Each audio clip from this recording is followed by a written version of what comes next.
നന്നായി, മനോഹരമായി.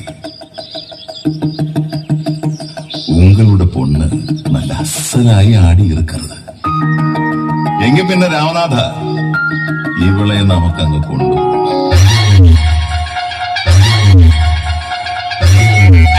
என்ன பெரியவரே, என்ன சொல்றீங்க? ഇവളെ എനിക്കങ്ങ് പെരുത്തിഷ്ടമായി. അവിടെ എന്റെ മേടയിൽ 2-3 നർത്തകിമാരുണ്ട്. പക്ഷെ എത്ര കാലം ഒരേ ചുവടുകൾ, ഒരേ ഭാവം, ഒരേ ശരീരവും. മടുത്തു തുടങ്ങിയില്ലേ? ഇവൾ ഇത്രയും നല്ലതൊന്നിനെ കണ്ടിട്ട് കളഞ്ഞിട്ട് പോകാൻ തോന്നുന്നില്ല. അപ്പോ നമുക്ക് പോവാൻ നാഗവല്ലി. ഞാനൊരു മാടല്ല, പണ്ട് ബോധിച്ചെങ്കിൽ കൂടെ കൂട്ടിട്ട് പോവാൻ. ഞാനങ്ങനെ കരുതിയിട്ടുമില്ല നാഗവല്ലി. அப்பா ஏன் இப்படி அமைதியா இருக்கீங்க? அவர்கள் சொன்னதை நீங்க கேட்கவில்லையா? என்ன இங்க நடக்கிறது? யார் இவங்க? என்ன சொல்றாங்க? எனக்கு ஒண்ணுமே புரியவில்லையே. കണ്ടോ, ആ പാവത്തിന് ഒന്നും മനസ്സിലായിട്ടില്ല. പിന്നെ അതിനെ പറഞ്ഞിട്ട് വല്ല കാര്യമുണ്ടോ?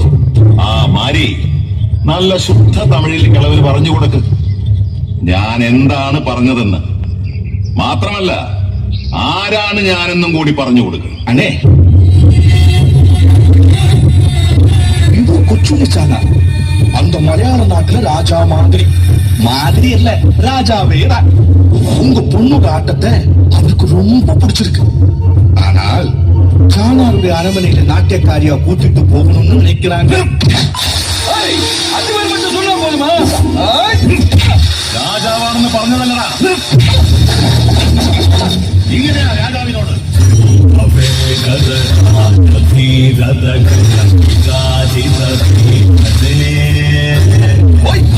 வந்து விளையாடுறியோ?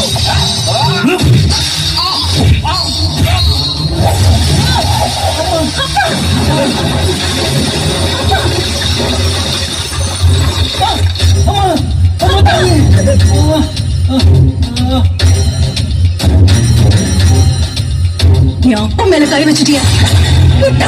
ശരി, കൊടുത്തത് ഇവനാ, വിധിച്ചത് നിന്റെ അപ്പനായി പോയെന്ന് മാത്രം. അടിക്കുമ്പോ മാറിക്കളയുന്നോടാ നായേ. നിനക്കങ്ങ് വാങ്ങിച്ച പോരായിരുന്നു. പാവം വെറുതെ. നമുക്ക് പോവാം, കുഴപ്പത്തിനൊന്നും നിൽക്കണ്ട. ഇതൊക്കെ ഒരു കുഴപ്പമാണോടാ? നീ ഒരു കലാകാരനല്ലേ? കലാകാരന്മാരോട് എനിക്കുള്ള ഇഷ്ടവും അനുകമ്പയും അവളെ പറഞ്ഞൊന്ന് മനസ്സിലാക്കുക. തിന്നാനല്ല